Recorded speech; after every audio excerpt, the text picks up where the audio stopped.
Before we start, let's stop for a moment. Here you are. That means you crossed the threshold, came in, sat down with expectations, and filled with the desire to stop the busyness of your lives for an hour. We call this room the sanctuary. Outwardly, it still bears the trappings of the grade school gym and assembly hall it once was. But here, on Sunday, it becomes our special place. Let's honor this place by attending to its specialness and by taking a moment to silence or turn off our cell phones. I have to especially do this because I have a Siri that actually will interrupt me in the middle of saying something and say, "Here's what I found on the internet."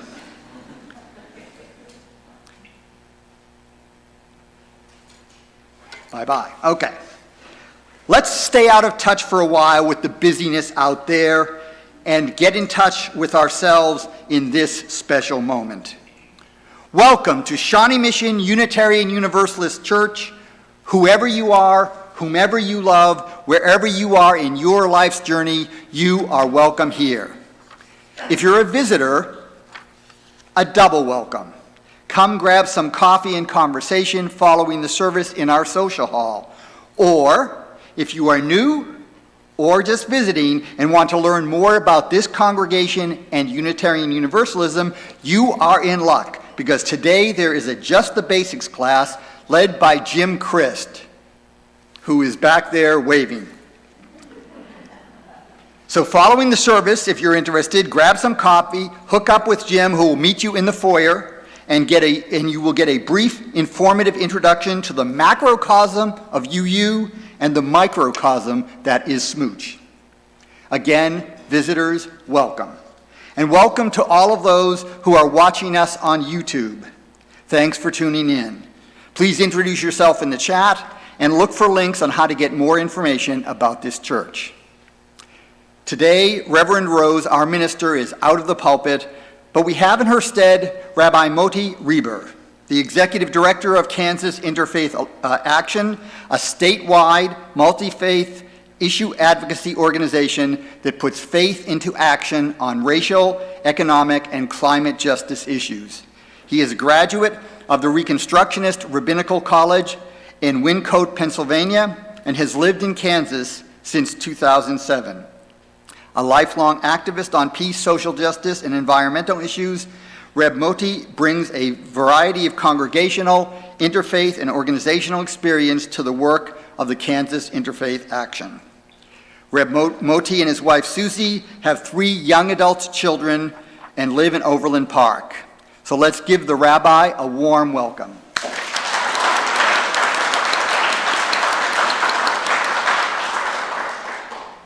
Reverend Rose will be back in the pulpit next week.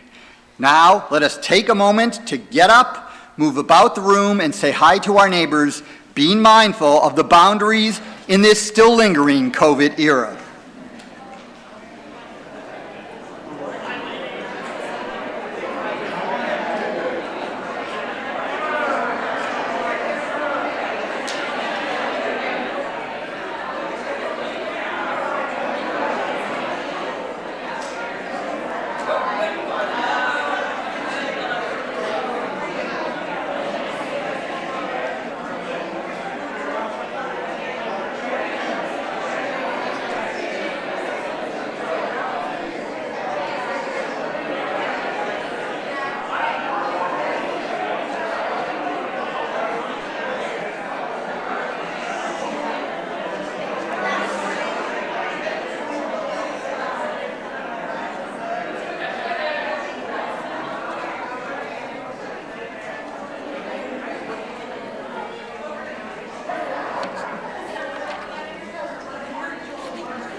It's good to be here. It's good to be here together. We do have a couple of announcements, one from Jim Christ, the other from Neil Long, our Svengali of song.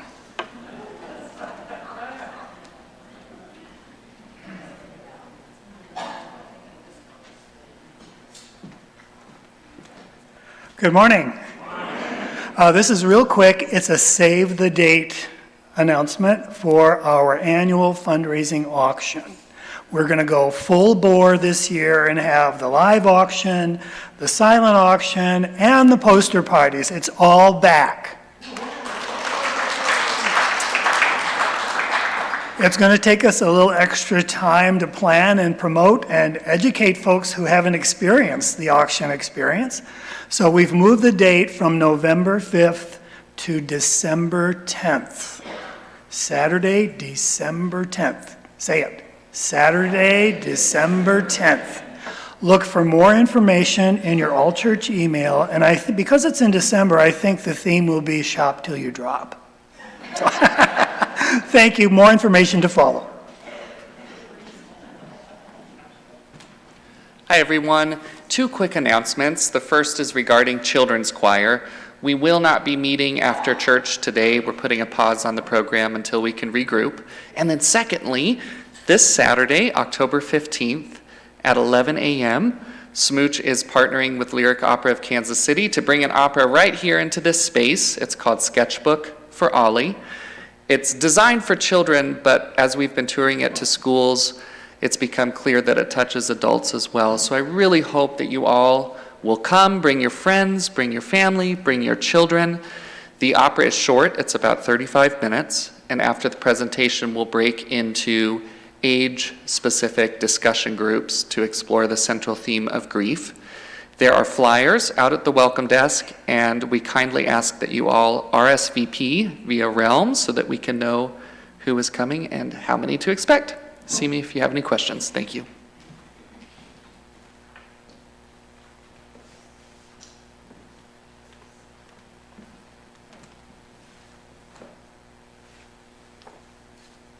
And if you would, I am terrible with this thing.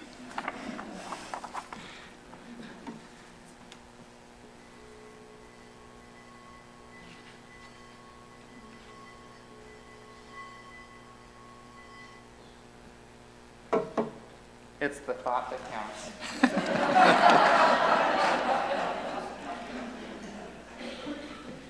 Thank you for sharing the shame. Hear these words from Howard Thurman. In the quietness of this place, surrounded by all the pervading presence of the holy, my heart whispers. Keep fresh before me the moments of my high resolve, that in good times or in tempests, I may not forget that to which my life is committed. Keep fresh before me the moments of my high resolve. Please rise as you are willing and able for our oath. 170, we are a gentle, angry people.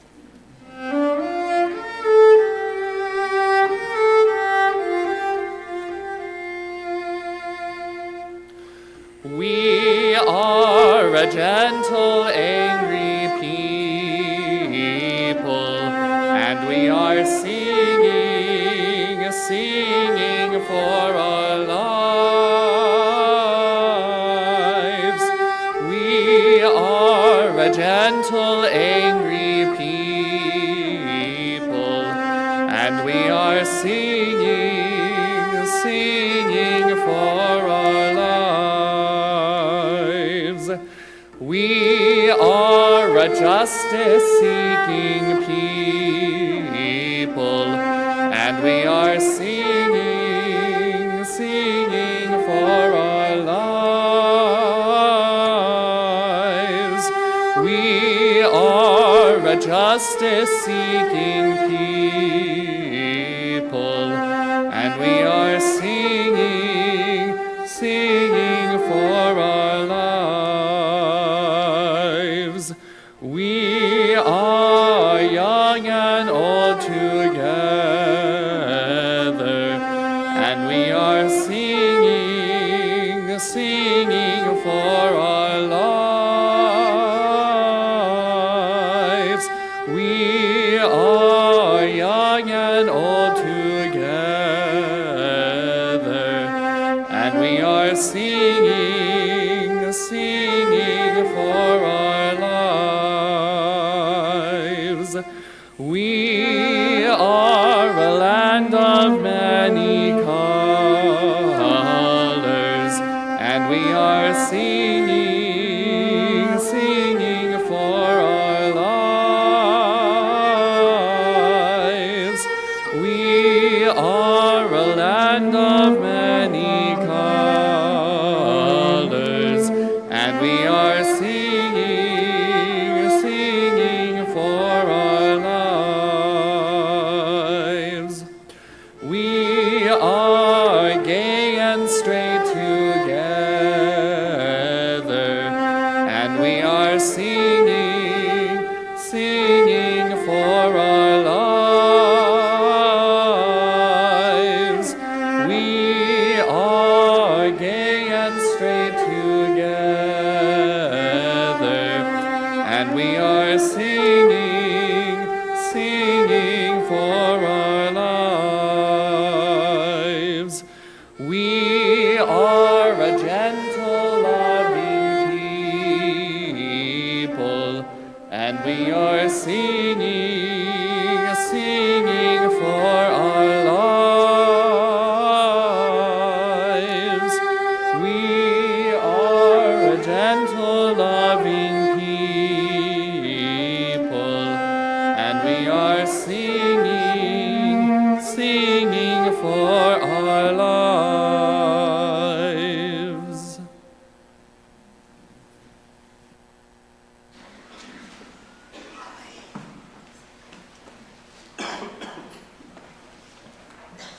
As Lolly Hannon joins me on the chancel, we will be lighting the chalice. If you know the words to our covenant, you do not need to read what's up there, but you can speak them from your heart. Let us affirm that love is the doctrine of this church, the quest for truth is its sacrament, and service is its prayer. To dwell together in peace, to seek knowledge in freedom, to serve humanity in fellowship, to the end that all souls shall grow into harmony with the divine, thus may we covenant with one another.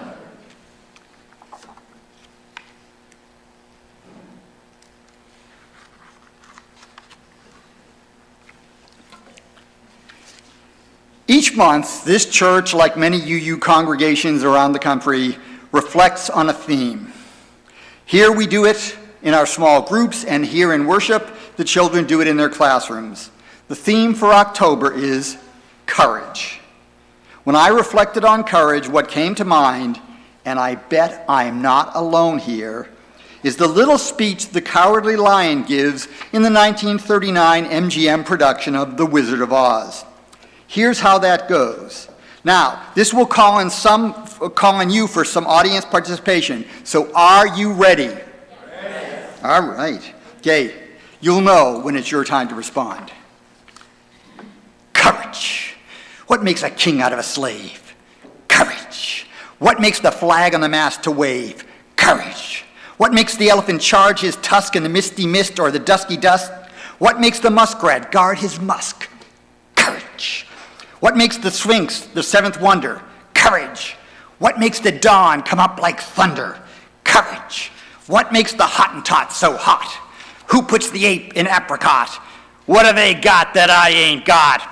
Courage. You ain't kidding. There's a lot to like in that scene. Bert Lahr's great delivery of the lines, the beautiful setup like a balloon that inflates more and more, with the sudden bursting of the bubble at the end, and the lion's acknowledgement of his own failings. And it works as a movie scene. In L. Frank Baum's book, however, the lion gets no buildup. There is no comic bubble burst. In the climactic scene of the book, inside the witch's castle, the lion and Dorothy alone, well, Toto too, must face the witch and her forces. The Scarecrow and the Tin Man are benched and out of action. Dorothy, despite all her doubts, must take on the witch. The lion, despite his fears, must take action to terrify the witch's guards to allow for escape. And he does it. He gets no speech on courage, and he doesn't get a reassuring pep talk from his fellows either. Though I love the film scene a lot, the call to courage for the lion in the book, to me, rings truer. One will find oneself at some point, maybe at several points, when you have to take action, where you have to be courageous and act. And there may not be your group of friends around you, nor will there be a lot of fanfare or dramatic music to help. Just you alone. You'll know the moment, though. There'll be a choice. You'll see yourself at a threshold, and you either say yes to the challenge and take the leap of faith, or you don't. Courage doesn't always win out. But courage doesn't just show up when we are faced with flying monkeys, Darth Vader, or when asteroids are about to wipe out all life on Earth. A lot of times, courage is small, at least as the world judges things. Sometimes it's just getting up in the morning and greeting the day. Sometimes it's standing up for people and causes that need advocates and defenders. Sometimes it's just taking the time and energy to vote, or to canvass for a candidate, or for a position on the issues. Sometimes it's working the polls, or getting people to the polls. We have an election in just over 30 days. There's a lot of trepidation, but there's also an invitation, a challenge to act, and a chance to state our preferences for a better, juster, and more humane country and planet. Though I love the Cowardly Lion, it is Roger Murtaugh from the Lethal Weapon movies that comes to mind when I need courage. Something needs to be done, and I know it. I hear the call. But I must acknowledge my basic laziness first by invoking Murtaugh's law. I'm getting too old for this stuff.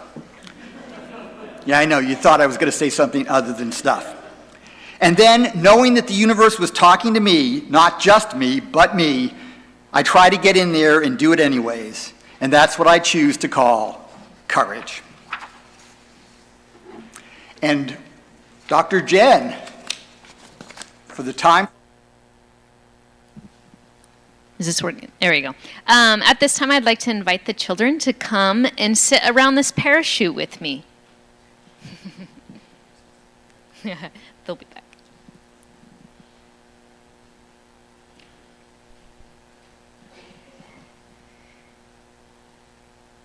Great. Today we're going to talk about shelters. Can anyone tell me what are the most basic things we need to survive? Water, Water, yes. housing, Housing, mm-hmm. food, air, and technically plants because plants make air. Yes, that is wonderful.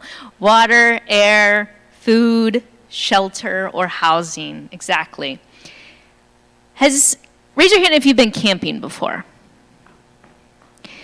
Would you rather camp outside on the grounds, sleeping on the ground, or would you rather be sleeping in a tent? Yes. I'll be sleeping in a tent Yeah, and why would you rather sleep in a tent? because it's really cold and you could get a lot of bug bites. Yes, so a tent helps protect us from the weather, maybe keeps the air off us or the rain.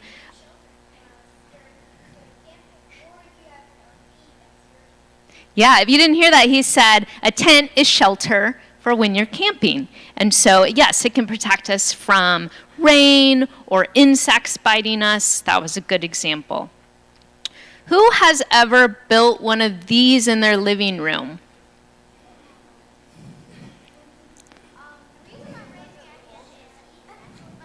Yeah.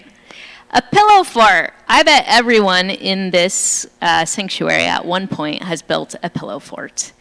What about one of these in your backyard? A tree fort. Yeah, you have?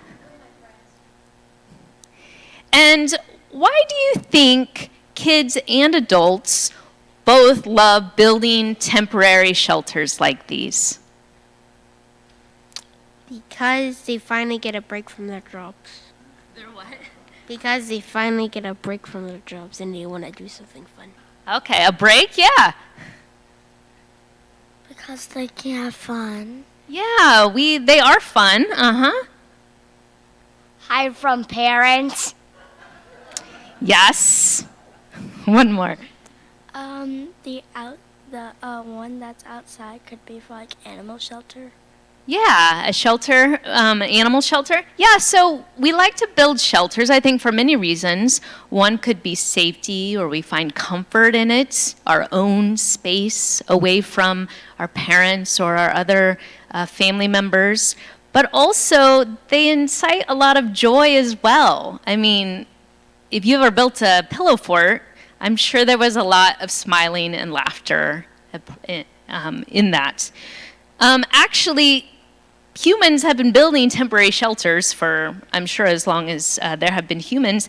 And in fact, this week is a Jewish holiday called the holiday of SMUUCh, in which Jewish people build these temporary shelters, and they eat their meals in them, they may sleep in them, but they also celebrate with their family members and remember the time when the children of Israel left Egypt.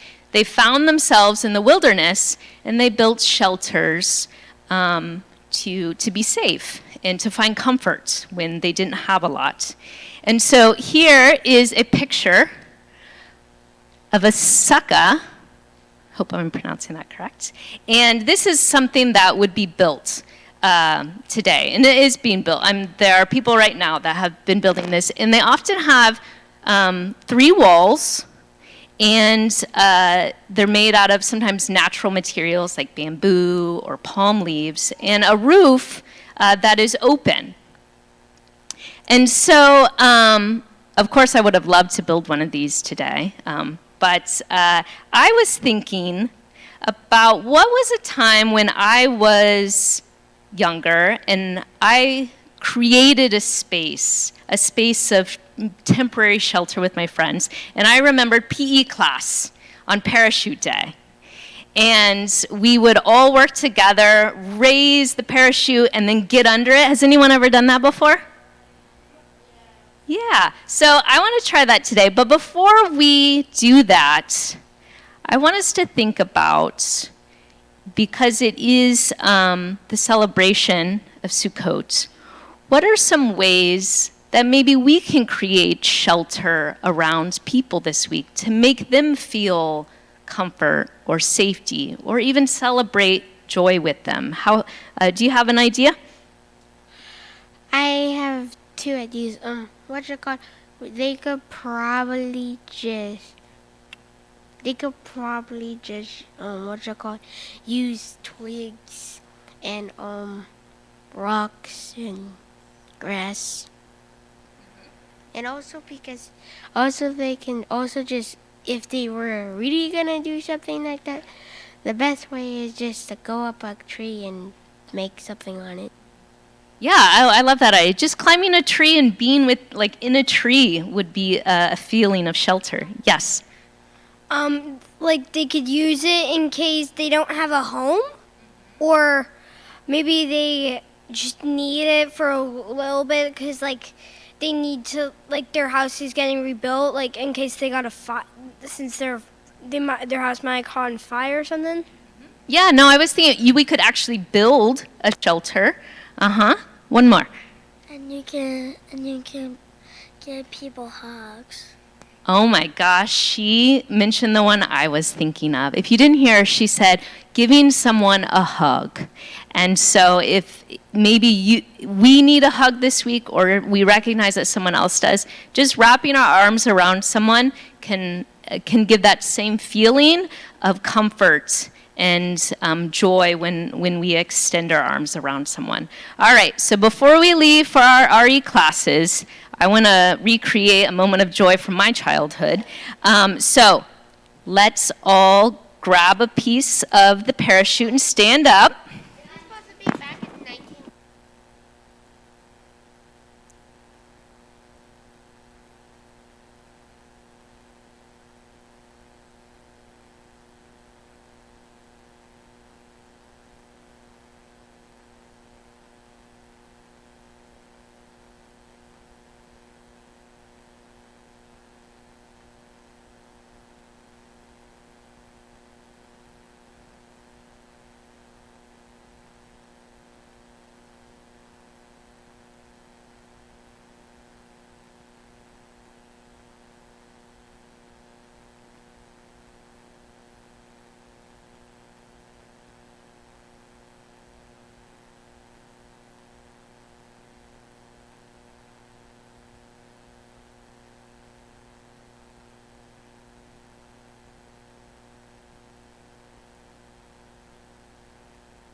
Go now in peace, go now in peace.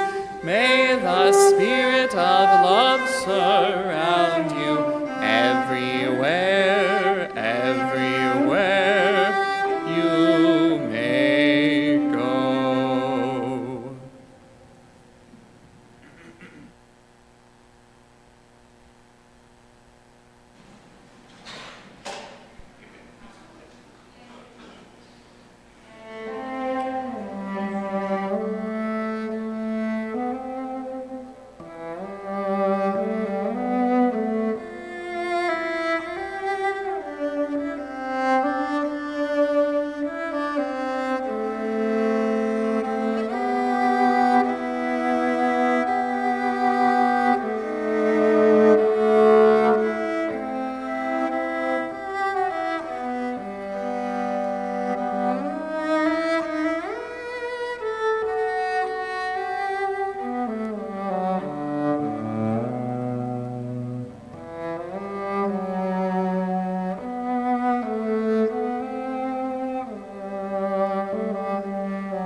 This is the time in our service when we call to mind those who are struggling, whether it be the people of the Ukraine stuck in a war not of their choosing, or the people of the Southeast and Puerto Rico recovering from hurricane damage and dealing with the loss of lives and livelihood in the storm's wake.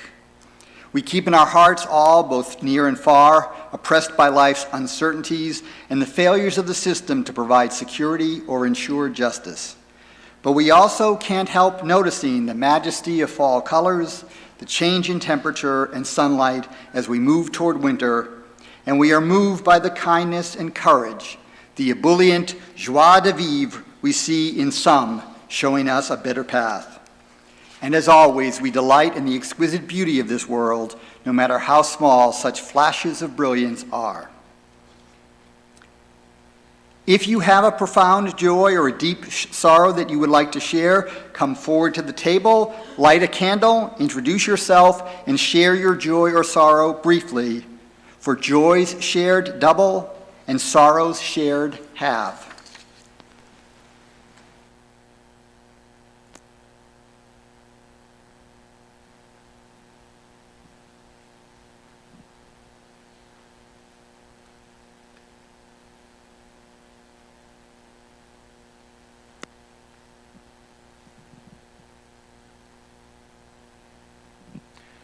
I'm Fisk Miles, and I'm lighting a candle of thankfulness that the test results from my somewhat unexpected breast cancer biopsy were benign. And I now know more about mammograms than I ever really expected to.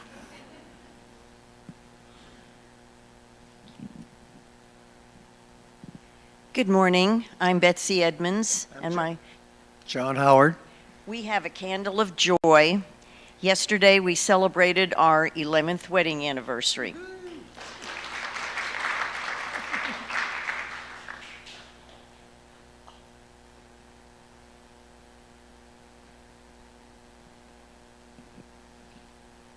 I'm Melissa Malozzi, and I have a candle of sorrow.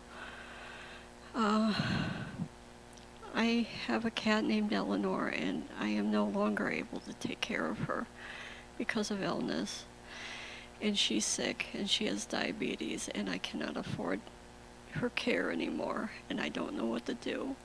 I can't find a shelter who will take her, and I don't know what to do. So this is for her.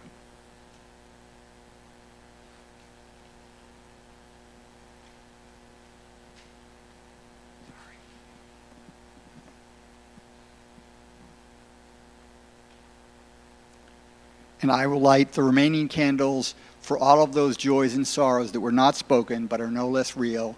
They reside in the silent sanctuaries of our hearts.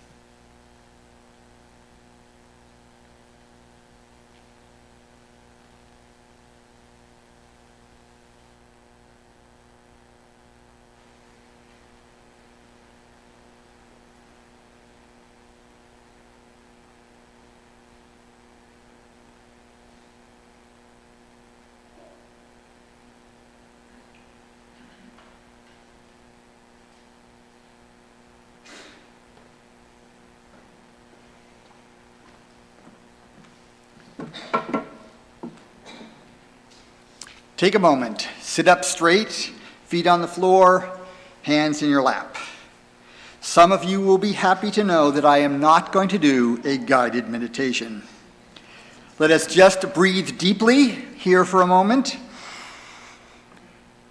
and let's take a minute of just sitting and breathing.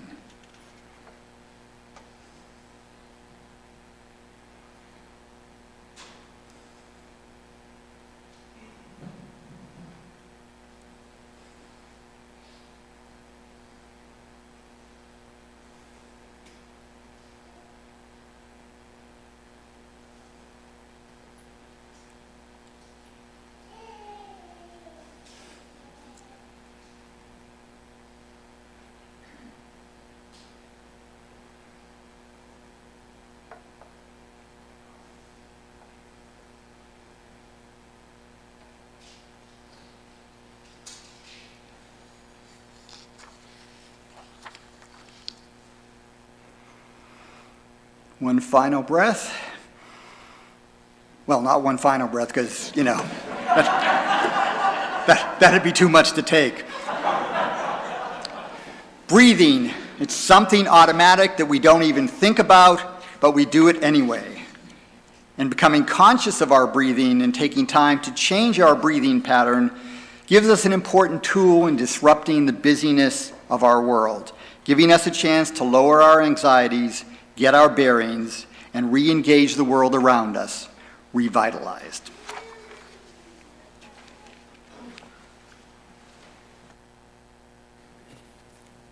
Let us sing our meditative hymn.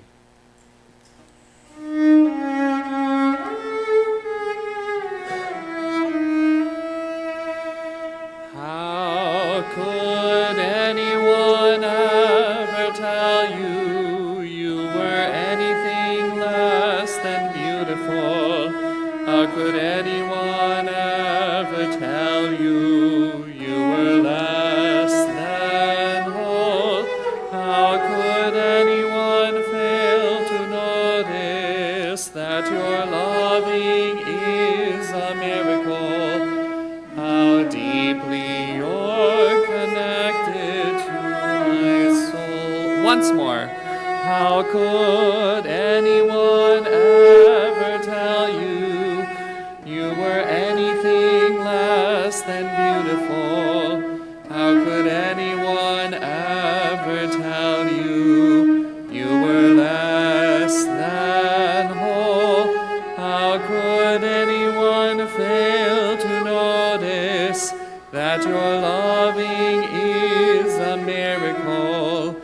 How deeply you're connected to my soul.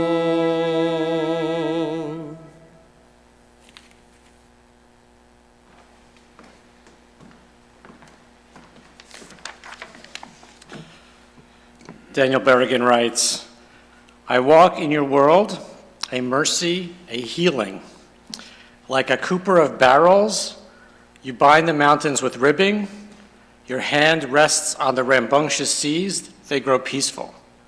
The brow of a sleeping child. Autumn is a king's progress. Largesse lies rise upon the land. Up down your furrow, the furrow your Midas touch rains gold. Rainbows are from your glance, fall of rain, even fall, all is blessing.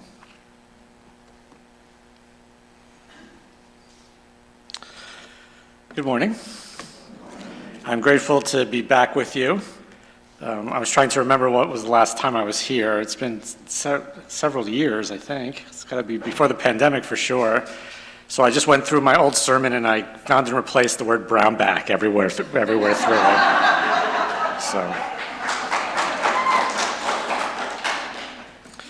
So as President Obama says, no, okay, never mind. So just as a refresher, my name is Rabbi Moti Rieber. I'm the executive director of an organization called Kansas Interfaith Action. How many people have ever heard of me or this? Okay, cool, great.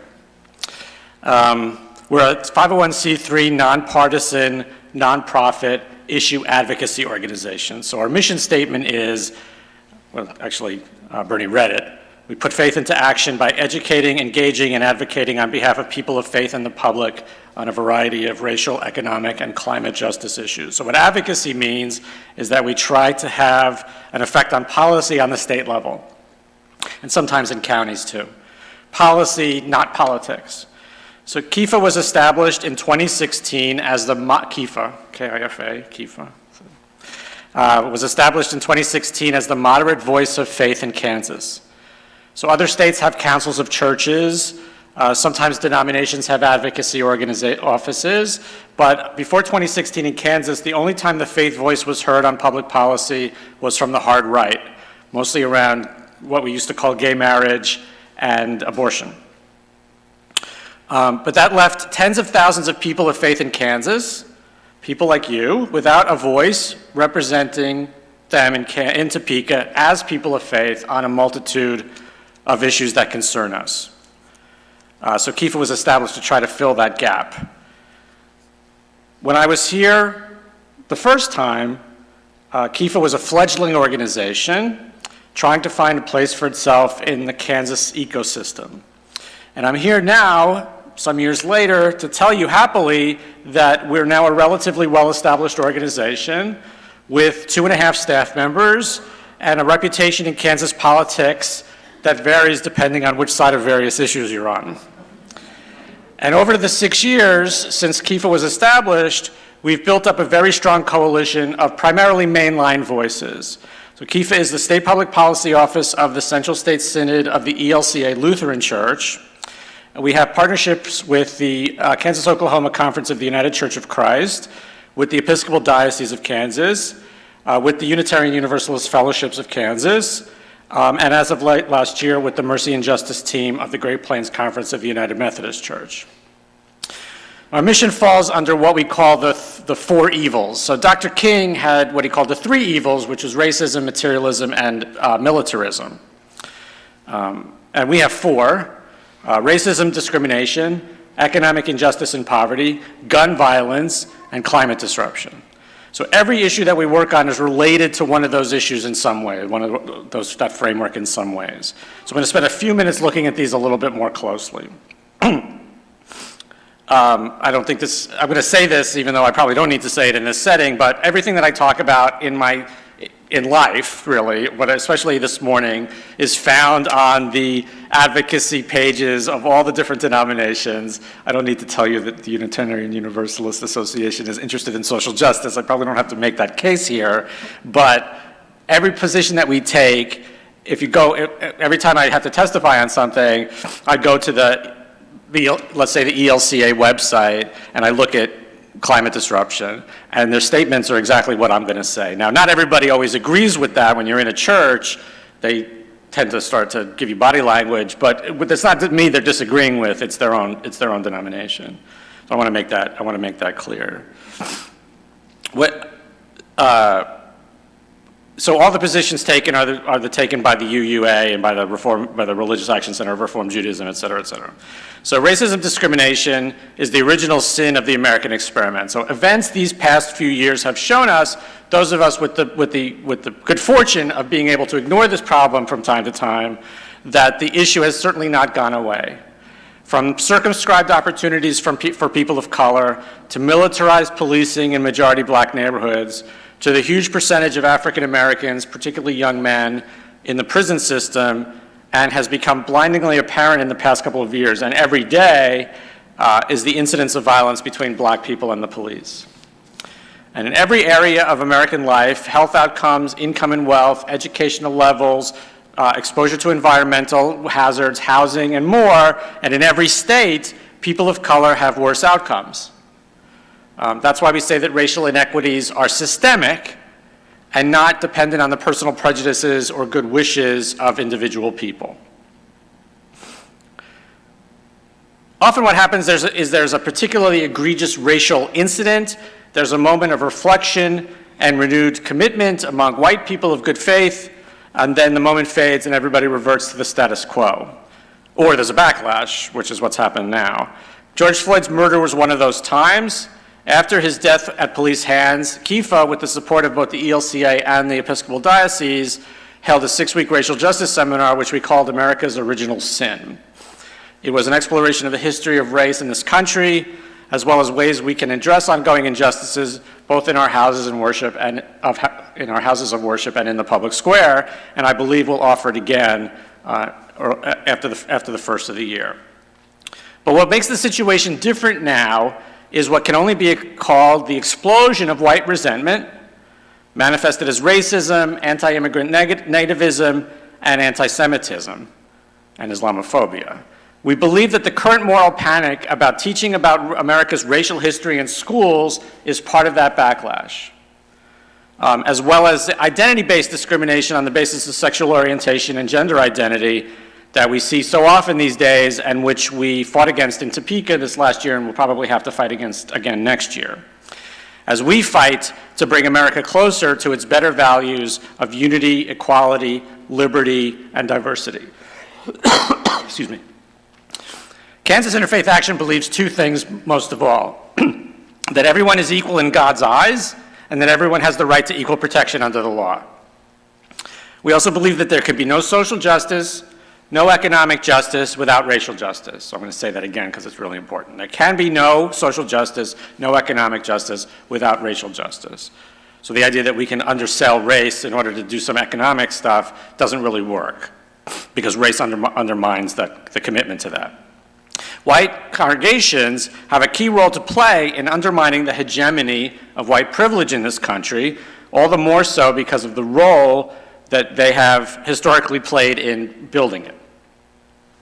In other words, since the sin is ours, the responsibility for repentance and reparation is ours as well.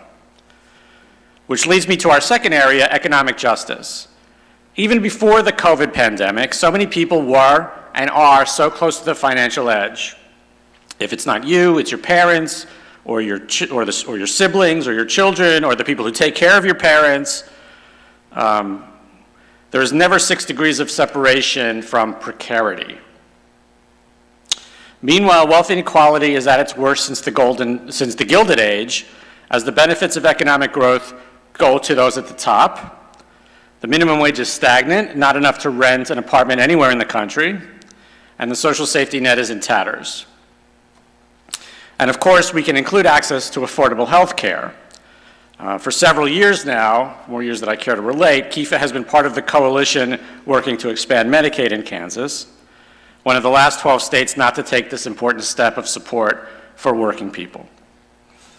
KIFA is also part of Kansans for Payday Loan Reform, a statewide effort to reform the short-term lending industry to make the terms more affordable to the borrower.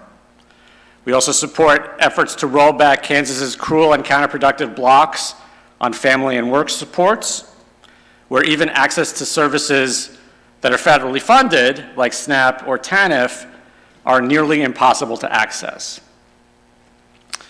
And our third major mission area is climate disruption. Lest we forget in the face of all the other issues that we face, but the way we are powering our society is causing changes in the very chemistry of the atmosphere, with repercussions that we become more aware of with every wildfire and every drought and in every so-called 500-year hurricane. KIFA has for years, even longer than there's been a KIFA, been working on issues of climate and clean energy in Kansas.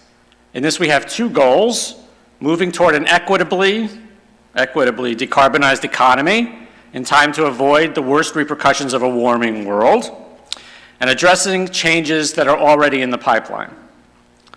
The reason this is a moral issue is because those who have the least responsibility for causing the problem and the least responsibility for dealing with it are getting hit the worst by climate disruption. The fact is that we still, after all this time and all we know of this issue, have only just begun to make the minimum steps necessary. I think the Inflation Reduction Act is a major step forward. I want to make that clear. So initially the text says we haven't done anything, but we now have done something. So I think there's going to be a lot of changes that I'm not even clear about what they're going to be, which I'll return to in a second. But the fact that we haven't done more or haven't taken the steps necessary and continue to debate this issue is a clear moral failing. And these are all not separate issues. All of these issues are interrelated. We buy a bunch of stuff we don't need but can afford because energy is cheap, which contributes to climate change, which leads to natural disasters, which leads to refugees, which we respond to with racist bans and military action. We treat the earth as if it's only here for our use and pleasure, and treat other people and other species that way as well. We cannot effectively address one of these issues without addressing them all, and that's why KIFA is a multi-issue organization. We need to think of these areas not so much as political issues or as policy issues, but as moral issues. Systemic racism is a moral issue. Poverty and economic injustice are moral issues. Climate change is a moral issue. Recognizing them is moral awareness, and addressing them is justice. And frankly, in many of these areas, things seem to be getting worse. So you say, okay, fine, so what am I supposed to do about it? Well, I'm glad you asked, because what you can do is you can get engaged with the work of Kansas Interfaith Action and strengthen the moral voice we bring to these issues in Topeka. Because people of faith and communities of faith have a vital role to play in building a better future for us all, and there are 4 main reasons for this. First, faith communities have the ability to frame issues we face in moral language. We have teachings that tell us that stewardship is important, that care for the stranger and the widow and the orphan is important. It resonates, these teachings resonate with our deepest values. Our books teach us that public life is not only practical but holy, and our books mean what they say. Second, faith communities have unique moral weight in their communities. Third, faith communities are built on building community. They're built on sewing back together the tattered remnants of our social fabric that have been so picked apart on purpose in this past couple of generations. And fourth, faith communities dedicated to values of inclusivity, justice, and mercy, and peace are an important counterweight, to use a Hebrew word, tikkun, to the damage that religion has done and is doing in our society, both historically, as I've described it, and in the present day. Right-wing religion has not only damaged the country, it has damaged the cause of religion itself by making all of God's people guilty by association. And finally, the particular element that KIFA brings is that it is interfaith. No single church, no single denomination can bring the change we need, because the world we're building is not monolithic, neither must our organizations be. America is becoming the most racial, multicultural society in all of human history. Some people may resist that, but we celebrate it. It is in all of us working together that we build the world that we want to live in. So advocacy means going to Topeka and making relationships with legislators and testifying and doing action alerts and all kinds of stuff like that. Trying to have an effect. And a lot of times we're playing defense because the odds are against us, as I'm sure you're aware.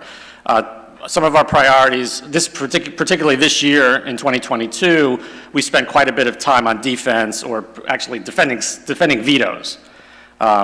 One of the campaigns that we worked on was what we called Teach the Truth, which was a campaign to hold a line on efforts in the legislature to restrict what can be taught about American history. Mostly focused on Black history and culture and LGBT awareness. We helped sustain a veto that would have opened up schools, districts to lawsuits on this issue. And that led us into the public education space in a way that we really hadn't been before, and I think that we'll do more on that issue. We also helped to sustain vetoes on the trans athlete bill, which you're probably aware of, and a bill that would have prohibited municipalities from regulating single-use plastic. And we helped to prevent a comprehensive voter suppression bill from even making it to the governor's desk. And we expect all of these issues to be up again in 2023. A couple of things that we have coming up that I want to make you aware of. One is that we're currently taking part in the voter-to-voter campaign. So voter-to-voter is what's called relational voter engagement. It's basically you talking to your friends, your fellow colleagues, your family, not about who to vote for, but about how to vote. And we've been doing it for several years, and we find that the rates of voting go up when people are engaged in this issue. It goes from like 40 to 80. It's been very, very profound. So we're engaged in it again this year, and we're encouraging congregations to have a voter-to-voter team. So what that would mean is that the congregation would endeavor to get everybody in the congregation to vote. I bet if you looked at the voting rates, it wouldn't be as high as you would think in this congregation. So you could also have a team that would talk to your own circles of friends, what have you. But I would really encourage somebody to take on the mantle of being the voter-to-voter captain in this congregation and encouraging, helping people learn how to vote and where to vote and to make plans to vote and all that kind of stuff. And this is kind of the deadline this week, so if you're interested in it, see me after, because I'm happy to hook you up. And then the other thing is that we have a series that we call Faith and Public Policy Forums, and this is a signature public policy forum series that we do every fall. And we have 3 of them coming up. One is this Thursday, October 13th. These are all on Zoom. The first one is a defense of democracy. So I don't know if you've ever seen the Kansas Reflector. It's an online newspaper. But I had an article in there the other day about how it's important for people of faith to defend democracy. So I encourage you to look at that. But we're having a forum on that subject on Thursday night at 7 p.m. And our special guest speaker will be David Pepper, who's the author of Laboratories of Autocracy, who talks about red state, anti-democracy actions in red states. He's from Ohio, and they've seen a lot of stuff there, as we have here. And then also some people locally talking about how that plays itself out. So you can get the information about that on the Kansas Interfaith Action website or on our Facebook page, which is also Kansas Interfaith Action. And then next Monday, a week from tomorrow, there's a forum on payday loan reform. And then next Tuesday, a week from Tuesday, there'll be, I think that's the 18th, there'll be a forum on climate and energy. So if you're interested in climate and energy, it'll be local people talking about how the IRA will affect the conversation in Kansas about clean energy, which I find fascinating. But you'll be really much better informed about these particular issues if you go on these forums. And all that information is on the KIFA website and on the Facebook page. So I promised Rose that I was going to say something about Sukkot, because I want to make it timely. Which the autumn holiday where Jews build temporary dwellings in our backyards and live in them for a week, right? So it's a lesson in impermanence, in being under God's protective care, because you're basically, the roof is made of natural material and there has to be gaps in the roof. So you're open to you're not supposed to do it if it's raining, but if it's cold, you can sit in there. But there's a sense of like being under God's protective care. So we move out of our creature comforts and we move into this temporary dwelling, and we live without a lot of our stuff, although, obviously we can bring stuff there. So even though the holiday, there's an interesting, I think what I find to be an interesting paradox almost. So the holiday takes place in autumn, when it's the end of the season and this sense of kind of melancholy as things start to decay and the weather turns cool. And yet, in the prayer book, Sukkot is called Zman Simchatenu, which means time of our joy. Specifically called time of our joy, season of our happiness. That's the only holiday that's called that way. So as frightening as things are, and as difficult as the challenges that face us are, it's vital that we not succumb to anger or despair, or the sheer hatred that we see emanating from too many people in this society. It's so vitally important that we carve out moments of joy with family, with friends, with community. In struggle, there is joy. We vitally need to be connected to that. We must do everything we can to cultivate it, to carve out time for it, to tend to our relationships, and to do the things that connect us with each other and with the earth. Again, joy not in the sense of happy, right? But in joy in the recognition of transitoriness, of impermanence, of decay, even of death, realizing that is the source of life's preciousness. And the second thing I want to say about Sukkot is that in Jewish thought, in Jewish theology, the sukkah is a metaphor for times to come. Sukkot Shalom, the canopy of peace, when humanity will be united and bloodshed will cease. When under a universal sukkah, as it were, when all of the world will come together in peace. I find that very powerful, the vulnerability of the sukkah as the inflection point for a messianic concept of peace. Not the repair of the world, but the world repaired. The recognition of vulnerability, of transitoriness, of impermanence, acceptance of that leads to a willingness to live in peace. The sense of vulnerability is the fulcrum on which messianism, the sense of hope, of utopianism, can be found, can be based.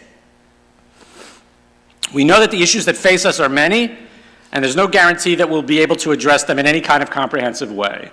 But we must make the effort. There's a rabbinic text that I love that says, "It's not up to you to complete the work, but neither are you free to desist from it." It's not up to you to complete the work, but neither are you free to desist from it. For this work, addressing racial injustice, addressing poverty and economic inequality, addressing the growing unfathomable crisis of human-caused climate disruption, it's what we're here to do. It's what God wants us to do. And this is the way we make holy love and holy purpose manifest in our world.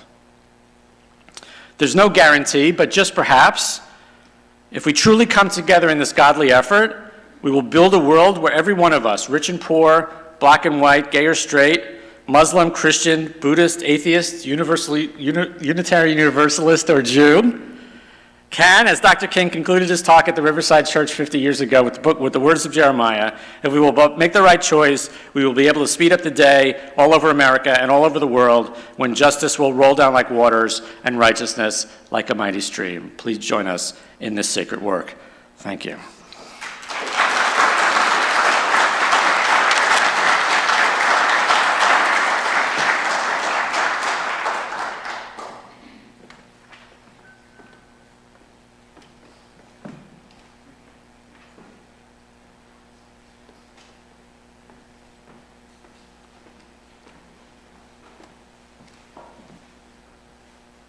Every Sunday when I come here, I am always amazed at the miracle of church, of how things come together. We make that happen. All of you make that happen.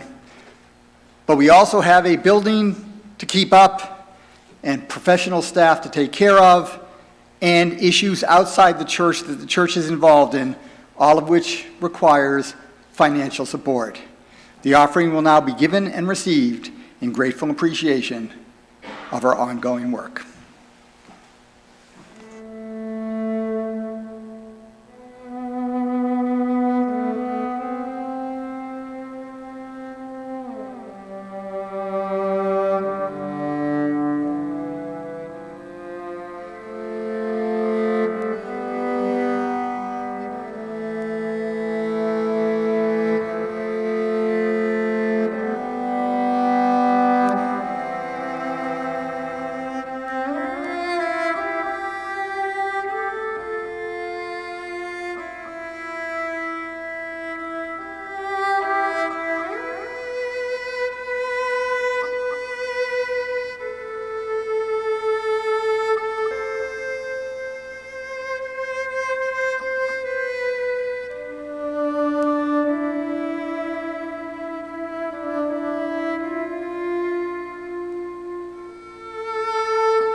We extinguish this flame, but not the light of truth, the warmth of community, or the fire of commitment.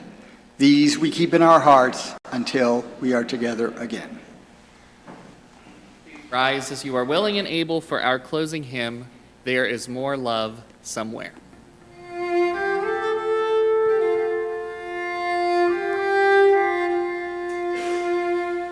There is more love somewhere. There is more love somewhere. I'm gonna keep on till I find it. There is more love somewhere. There is more hope somewhere.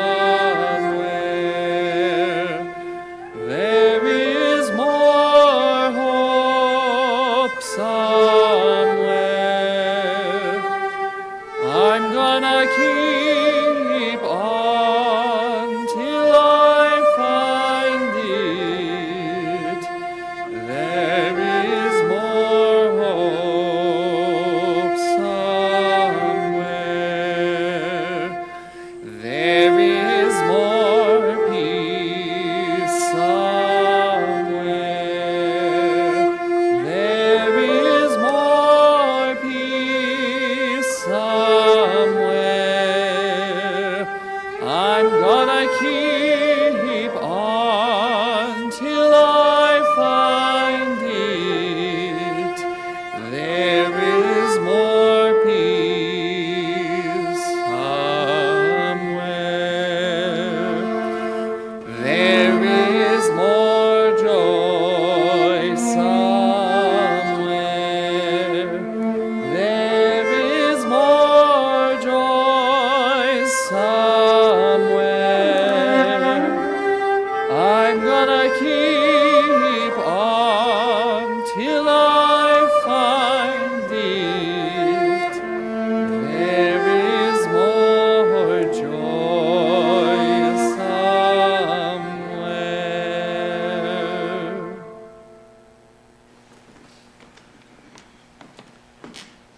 In the ancient words of Deuteronomy, Yivarechecha Adonai v'yishmerecha, may the source of blessing guard you and keep you. Yair Adonai panav elecha v'chuneka, may the source of blessing show you kindness and be gracious to you.